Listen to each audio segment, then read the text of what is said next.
সারা দিন শিকারী জঙ্গলে ঘুরে বেড়াল, কিন্তু একটিও পাখিও তার হাতে এলো না। তৃষ্ণায় কাতর হয়ে সে এক গাছের নিচে বসল, যেন কিছুক্ষণ বিশ্রাম নিতে পারে। কিছুক্ষণ পর হঠাৎ গাছের ডাল থেকে পানির ফোঁটা টপকাতে শুরু করল। শিকারী আনন্দের সাথে হাতের পাত্রে সেই পানি জমাতে লাগল। পিপাসা এতটাই প্রবল ছিল যে পাত্র ভরতে শুরু করল। ঠিক তখনই একটি বাজ বা শিকারী পাখি ঝাঁপিয়ে পড়ে পাত্র ফেলে দিল।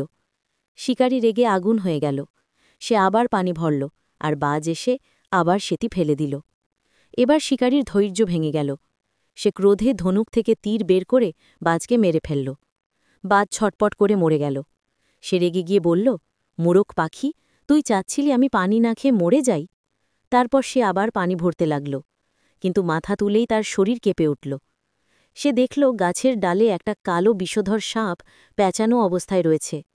তার দাঁত থেকে বিষের ফোঁটা ঝরে পড়ছে, আর ঠিক সেই ফোঁটাগুলোই শিকারী পাত্রে জমা হচ্ছিল।